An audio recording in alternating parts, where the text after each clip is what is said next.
neutral corner. In the neutral corner.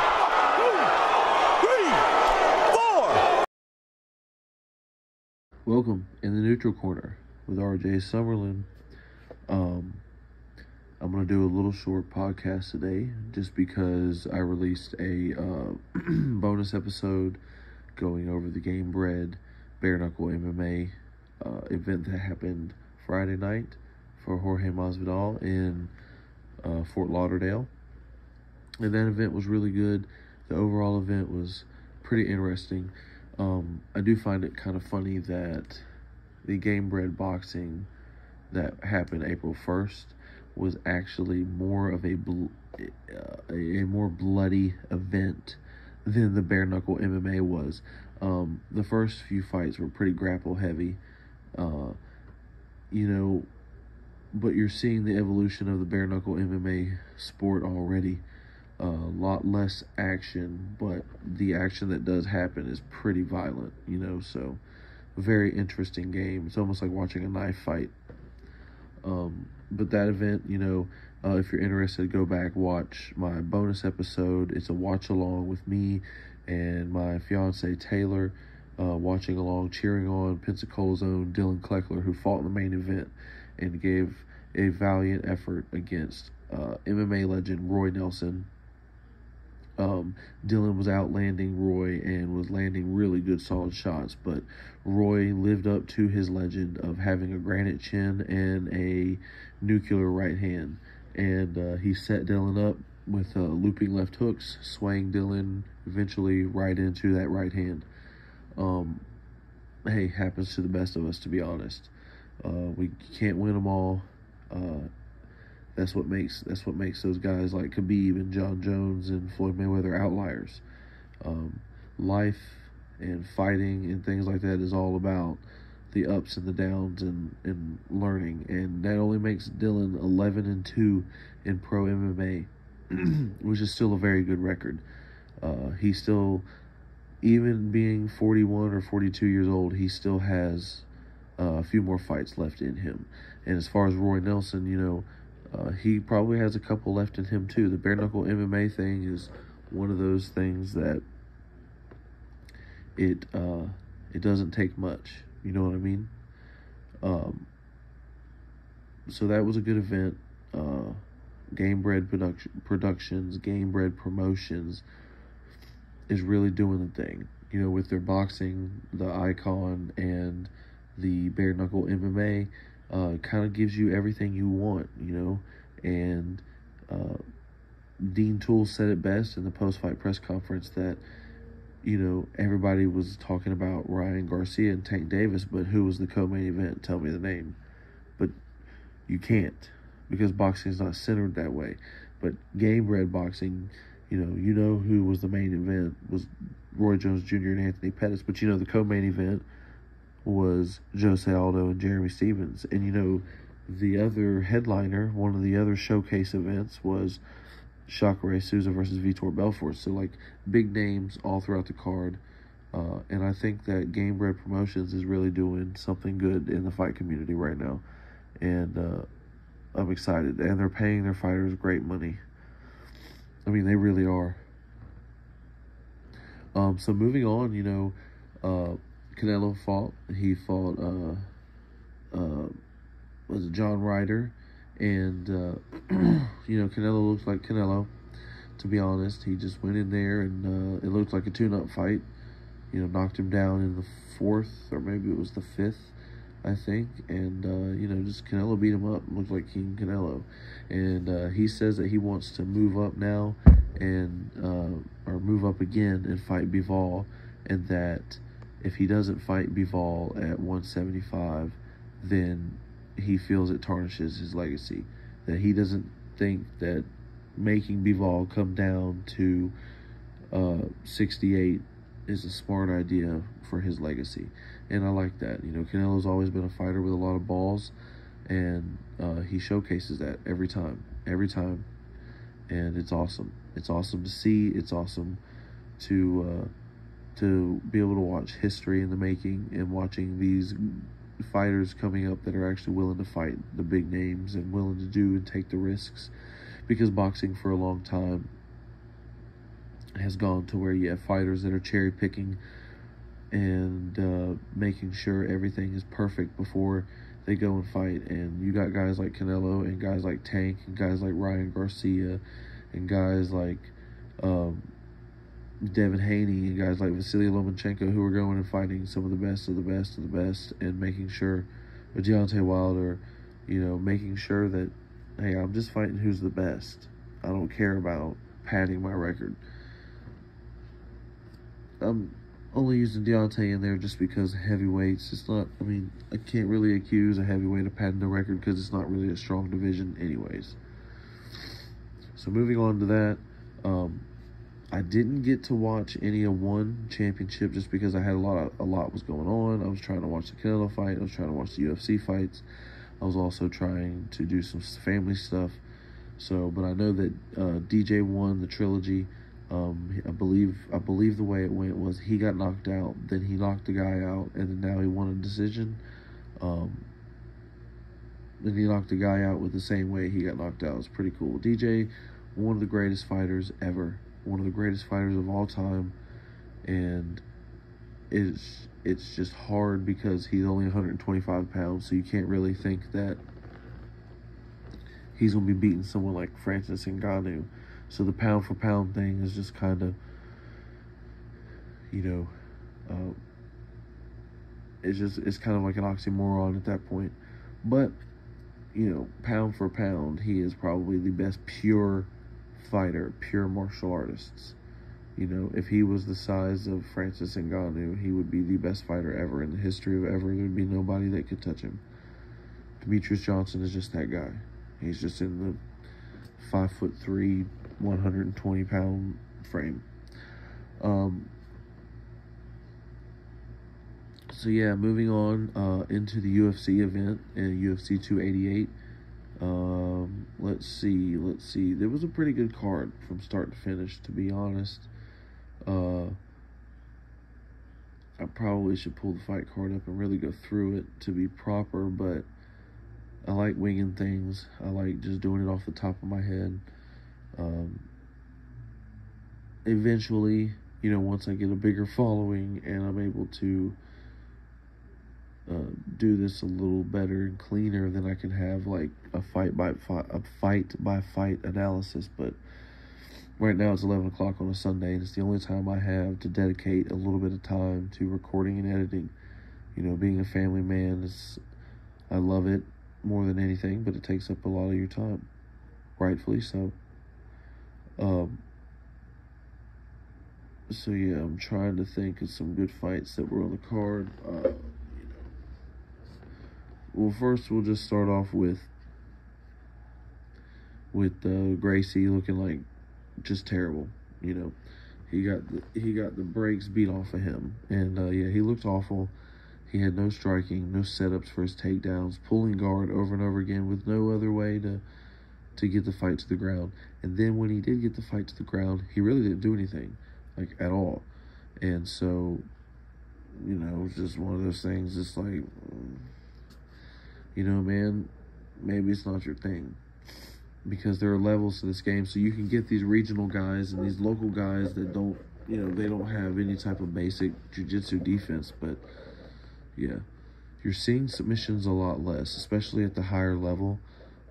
Most of the time when you see submissions, it's either when they're really dry at first and get caught, or when they're hurt. A lot of times you'll see someone get hurt or rocked by a punch and then they get submitted. And it's because, they're disoriented and they can't defend themselves as well. But, everybody's such a high level now. It's really cool.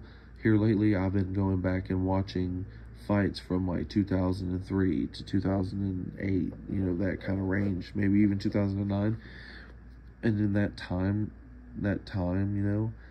period, it is so interesting to watch fighting and the style of fighting and the styles of fighting that were around back then compared to like now watching it. And it's like watching something that has definitely evolved. Everything is so much smoother now. It's like watching computers when they first came out. Blocky and, digitally and just choppy and robotic to now everything runs so smooth and just operates like it's a well-oiled machine. It's so crazy to watch.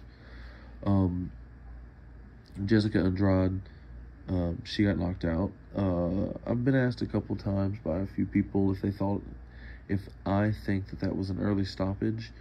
I'm not quite sure.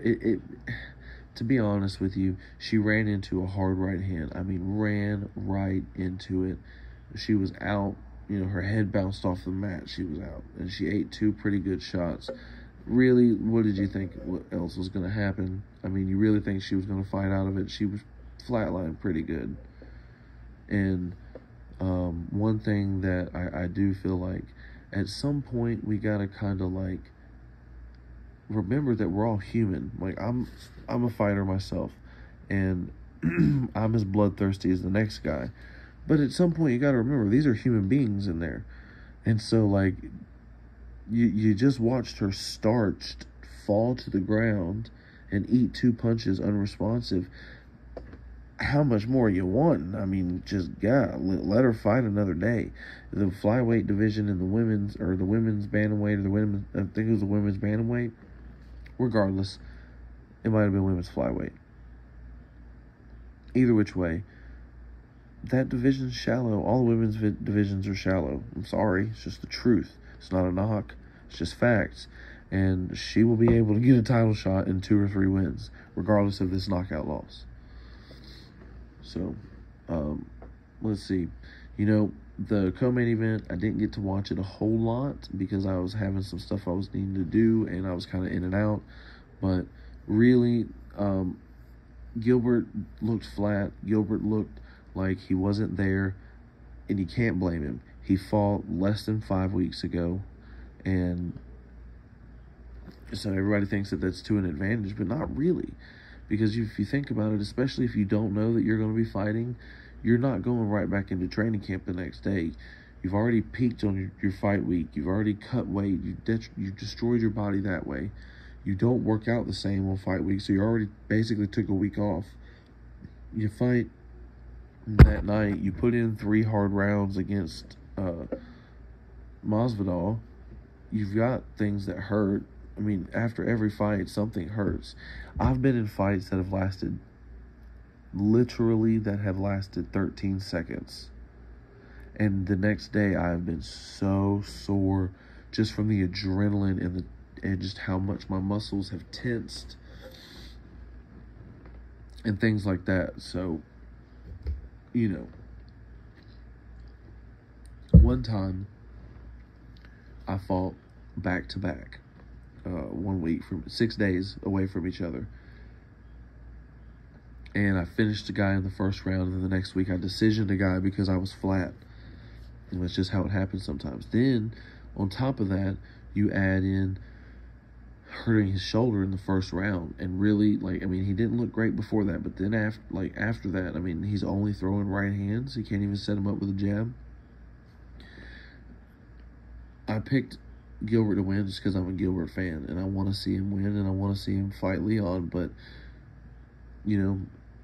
if I was really to put money on it, I would have had to go with Bilal Muhammad, and I'm not a big fan. I'm really not. He's annoying, but his fighting is undeniable. Not to mention the rematch with Leon. They have a history. They had a no contest due to an eye poke. So there's really unfinished business there. This bird out here. It is 11 o'clock at night. I thought birds were morning things, dude. This shows you how ignorant I am when it comes to birds. It's annoying.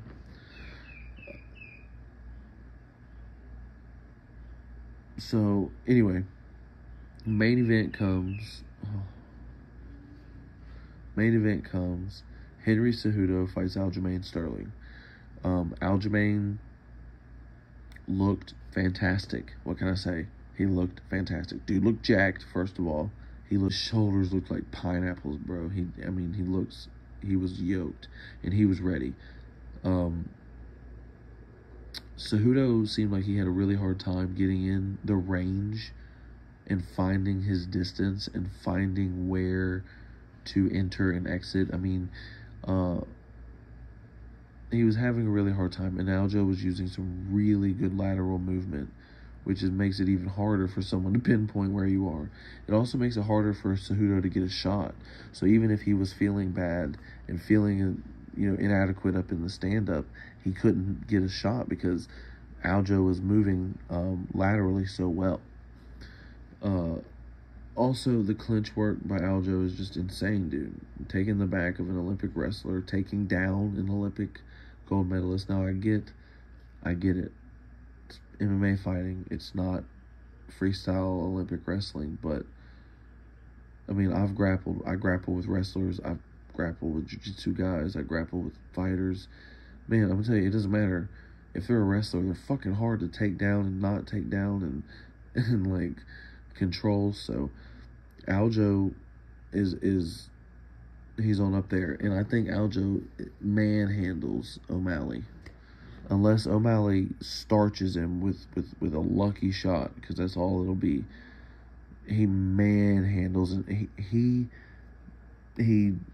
manhandles O'Malley and strangles him 100%.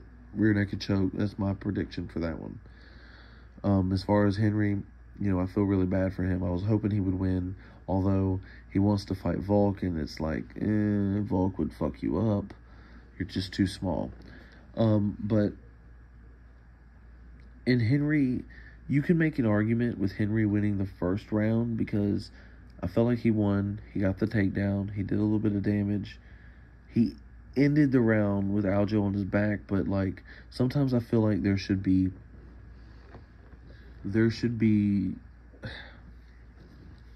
oh man, it's all about perspective. But the reality is that that there's in the end of the round. If you have someone's back and there's 2 minutes left in the end of the round, or even if there's a minute and a half left in the end of the round, that's time to finish someone. But if you get someone's back and there's 25 seconds left in the round, I don't feel like you should win that damn round unless absolutely positively nothing has happened in the round. But to negate, the striking and takedowns and the takedown from Cejudo, that round was pretty even, and the edge probably should have gone to Cejudo, in my opinion. Yes, he got his back, but what did he do with it? He didn't choke him out. There's 25 seconds there. Cejudo knew it. A lot of times, these guys were just like, fuck it. Why am I going to waste energy fighting this off if I know the round's going to end? There's no way you're going to finish me within the last 25 seconds. That's not necessarily true all the time, but I'm just, just trying to give you a little bit of something. So, and then I thought definitely round 5. And was it round 2 that Cejudo did really good? It was round 2 or 3 that Cejudo had a really good round. And so I thought there was a good argument for Cejudo winning 3-2 or Aljo winning 3-2. I did think that there was a swing round there. So that was a very, very, very close fight, a very interesting fight. Yeah, it's kind of exciting to see where it comes and where it goes from there. I think Aljo, like I said, I think he strangles what's-his-face. You could still give Henry a title shot at 145 and say he wins, and then at least he makes history there. I mean, I know it doesn't make sense necessarily off of a loss, but, hey, maybe you let Volk fight a year, and then the winner can go fight Islam Makhachev, and then Henry could fight for the interim featherweight title and win, and then fight the unification title after the featherweight champion gets done with Islam. It'd be good. I mean, possible. You know what I mean? Possible. Yeah. So, let's see. There were some other good fights. There was a heavyweight fight earlier in the night that was pretty cool. It was like literally a dude looked like the personification of a rhinoceros. He was so freaking huge. His name was Braxton Smith. And, my man looked, he looked like a muscle. Like not muscles, a muscle. Like, that's what he looked like. And my man, he was throwing heat seekers, but he got really tired, dragged down, and got finished. That was pretty interesting. There was a fight earlier in the night, and I can't remember the guy's name, but he was some Dagestani guy or some Russian guy, some guy that's gonna take over the fucking weight class and kill everybody like they do. But dude, he landed a 1-2 on his opponent, and the 2 was so pretty, and it looked like it barely touched him, and he was out asleep. Good night. Sleeping. It's crazy. Good night of fights. Good weekend of fights. It was a great weekend for a fight fan. It was a great weekend for locals. Island Fights is coming up back to Pensacola Bay Center May 20th, man. So we're excited. I got formerly interviewed Chase Wolford coming back, and he's going to be fighting on that card. So I've been training with him. Make sure to go give him a shout out. Hit him up for tickets. Hit him up for sponsorships. Anybody listening and looking for athletes they want to sponsor, hit up Chase Wolford. He really is putting his heart and soul into this, and I think that he's going to go a little ways if he keeps his head in the straight and narrow. Yeah, guys, I just want to say thank you so much. I appreciate everybody listening. My numbers are getting better. My followers are getting more. Let's share for me, please. Share my podcast on Apple, Spotify. Just the more people we can get to see it, the better we can get. And I really appreciate you guys so much. Like, follow, share in the Neutral Corner. That's on Instagram, Facebook, Apple, Spotify, YouTube, everywhere podcasts are available. Thank you guys so much.